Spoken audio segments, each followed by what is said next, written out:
Afternoon everyone, how are you all? Hope you all are fine. So standard 6 we have done some exercises in textbook as well as in notebook in last lecture, right? So today we are going to do some more exercises. So let's see. Okay, first story writing. Given below is the first line of a story about a boy who comes across a magical stone. Complete the story with a logical middle and end.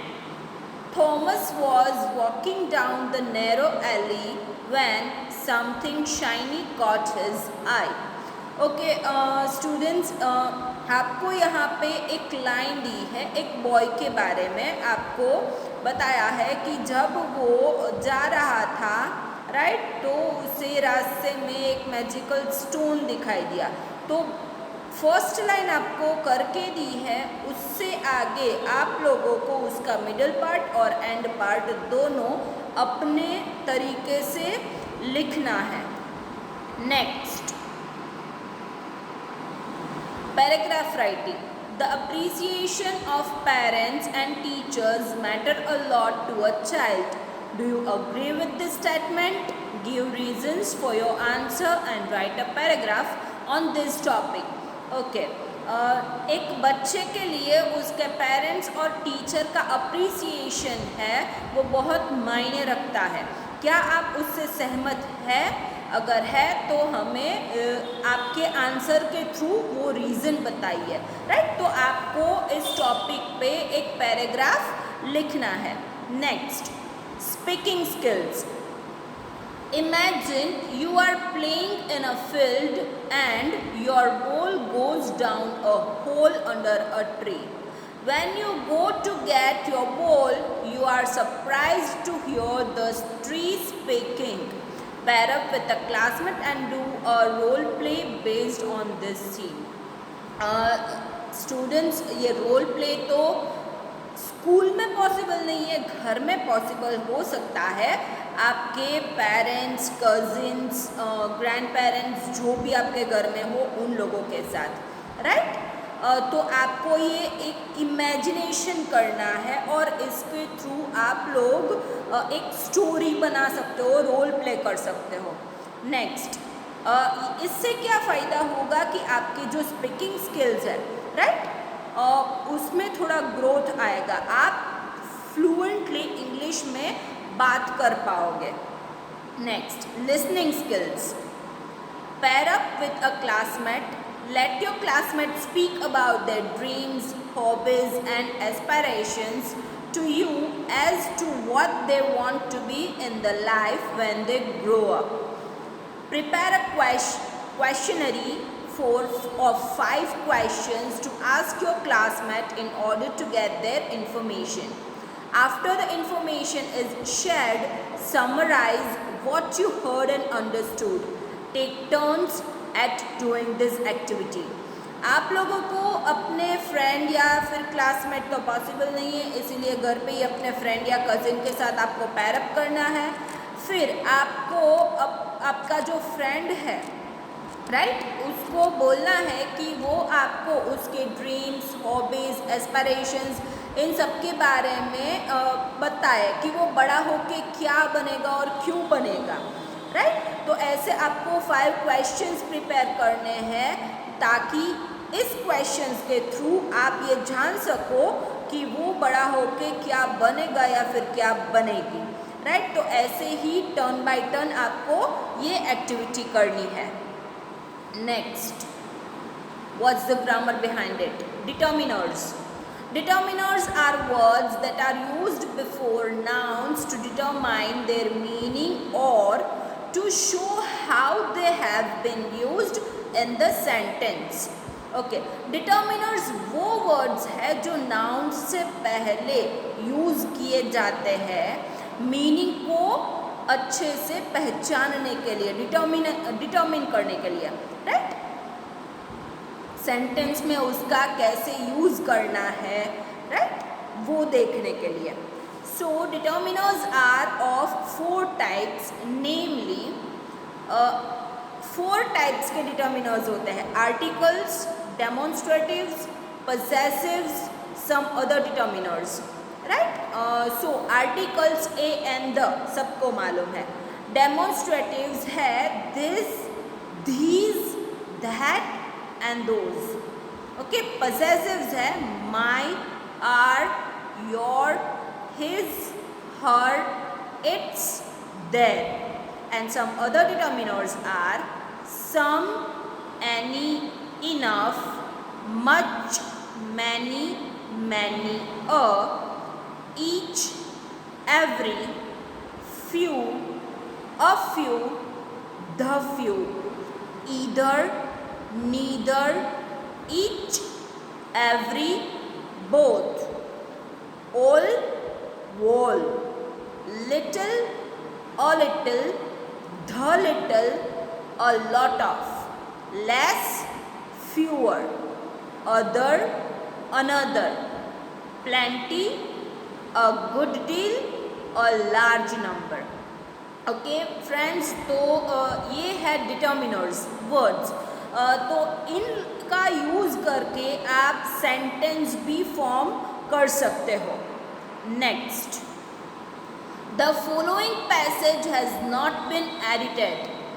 There is an error in each line. Write the incorrect word and the corresponding correct word in the blanks given below. Okay, तो आप लोगों को यहाँ पे एक passage दिया है, right? तो उसमें ग्रामेटिकल मिस्टेक्स है, वो आप लोगों को इनकरेक्ट वाले बॉक्स में आपको इनकरेक्ट लिखना है, करेक्ट में आपको जो करेक्ट है वो लिखना है. कैसे लिखना है मैं आपको बता रही हूँ. Once upon any time, a old woman managed to save any fire for herself. She hid this fire in her house. Much people came to her and asked for many fire, but she was not willing to part with it.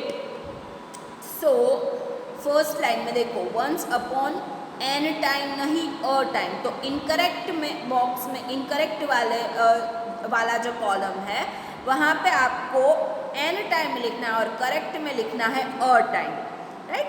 Next है a old.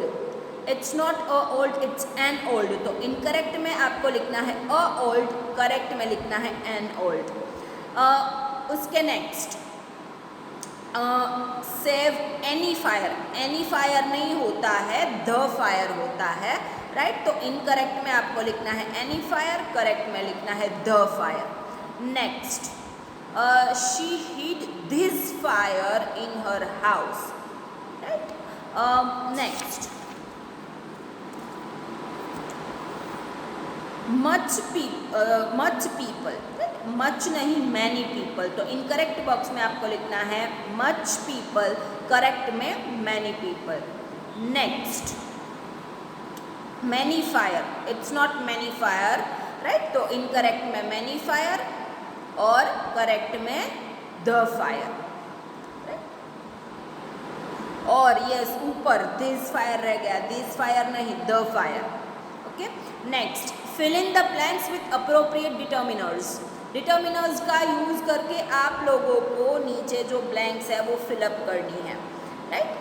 Dash autobiography is dash written account of dash life of dash person by dash person.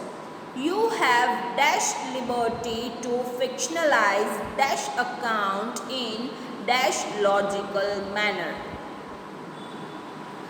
Dash dash dash dash dash. क्या लिखेंगे, right? सबके दिमाग में ये घूम रहा होगा कि क्या लिखे. It's so simple, guys. See, an autobiography is a written account of the life of a person by another person. You have enough liberty to fictionalize the account in a logical manner. See how simple it is. तो ऐसे ही आप लोगों को ये exercises करनी है। Next, word play, commonly confused words. English में ना बहुत सारे ऐसे कंफ्यूजिंग वर्ड्स है जिससे हम कंफ्यूज हो जाते हैं कि कौन सा वाला कहाँ लिखना है। So let's see about it, let's learn about it. Word play, commonly confused words. There are many English words that are similar in spelling and pronunciation but different in meaning. Incorrect usage of these words in a sentence creates a humorous effect known in English as malapropism. बहुत सारे ऐसे English में words है जिनका spelling और pronunciation same है लेकिन meaning है वो डिफरेंट होता है, और इसीलिए जब हम उसका इनकरेक्ट यूज़ करते हैं सेंटेंस में तो वो उसकी जो इफ़ेक्ट है वो ह्यूमरस हो जाती है, राइट? एक अलग ही मीनिंग बन जाता है उसका। Given below are some commonly confused word pairs, they have different meanings, may be different parts of speech but are commonly confused and used in the place of the other. First, after practice I walked straight to my bed, too tired to it. See, straight spelling में थोड़ा सा change है, pronunciation same है। Even to में भी जो first TO2 है वो शॉर्ट में बोला जाता है, TOO2 लॉन्ग प्रोनाउंस होता है, राइट? और स्ट्रेट जो फर्स्ट STRAIT स्ट्रेट है वो एकदम सिंपली स्ट्रेट ऐसे बोला जाता है, लेकिन जो STRAIGHT स्ट्रेट है उसको थोड़ा लॉन्ग करके बोला जाता है। Next, I am gratified for your timely help. तो यहाँ पे ग्रेटफुल और ग्रेटिफाइड अलग अलग प्रोनाउंसिएशन है। Next, I have come to seek the advice of my seniors. See, ADVISE and ADVICE। तो SE है वहाँ हम एडवाइस बोलेंगे ज, एंड C है वहाँ पे स, एडवाइस बोलेंगे, right? Advice. Next, patience is a virtue और वर्जिन, राइट? तो प्रोनाउंसिएशन यहाँ पे थोड़ा सा डिफरेंट है। Next, at this junction it is difficult for me to take a decision. So यहाँ पे थोड़ा सा चेंज हो रहा है, इसलिए आसानी से हमें मालूम पड़ जाता है, किसी वर्ड्स में पड़ता है किसी में नहीं पड़ता है। Next, use the following word pairs in separate sentences so as to bring out their different meanings. Guys, नीचे आप लोगों को एक word pair दी है, राइट? जिनको आपको सेंटेंस में अलग करके एक सेंटेंस फॉर्म करना है और उसका मीनिंग है वो बताना है। Appraise, amuse, bemuse, valuable, effect. Okay, next, find out the meanings of the following pairs of words and use them correctly to make sentence of your own. नीचे आप लोगों को ऐसे ही एक वर्ड पेयर दिए जिनका मीनिंग आपको निकालना है, राइट? मीनिंग उसका बताना है और उनका यूज़ करके आपको सेंटेंस बनाने हैं। Illicit, formerly, metal, complement, capital, eminent, imminent, human, hoard, diffuse, accent. Okay, next, choose the correct word from the options given in brackets. नीचे आप लोगों को सेंटेंस दिए, उसमें ब्रैकेट्स दिए हैं, उसमें से जो सही है उसके ऊपर आपको सर्कल करना है। फर्स्ट, कैन यू हिट और boil the potatoes for me please? तो हिट नहीं होता है, boil. Next, what is your maid's monthly wage और salary? It's salary. Next, will you please remind or remembers me to make a call as soon as we reach home? तो हमें remind करना होता है, याद दिलाना होता है, राइट? इसलिए remind. She was continuously talking in the class when the teacher was teaching. It's continuously, right? Next, the doctor had to give her a sedative laxative to put her to sleep. ये answer आप लोगों को खुद find out करना है. ऊपर के 4 मैंने बता दिए, लास्ट वाला आप लोगों को खुद फाइंड आउट करना है. And the last one is project, group activity है. वो क्या है? Let's see. Talk with your family members or family friends about their dreams and aspirations in life and whether they could realize them or not. Ask them further how they realize their dreams. Collect their experiences and share them with your class. Okay, तो आपको आपके family member या फिर family friend है उनको उनके dreams के बारे में पूछना है, उनके एस्पायरेशंस के बारे में पूछना है और फिर वो सारी इन्फॉर्मेशन कलेक्ट करके आपको अपने फ्रेंड्स के साथ शेयर करनी है. Next, the former president of India late doctor APJ Abdul Kalam is said in one of his inspiring quotes, dreams are not those which comes while we are sleeping, but dreams are those when you don't sleep before fulfilling them. Wow, very nice thought. हमारे जो former president late doctor APJ Abdul Kalam हैं, उन्होंने उनकी एक inspiring quote में कहा है कि ड्रीम्स वो नहीं है जो हम सोते वक्त देखते हैं, लेकिन ड्रीम्स वो है जिनको पूरा किए बिना हम कभी सो नहीं सकते हैं, राइट?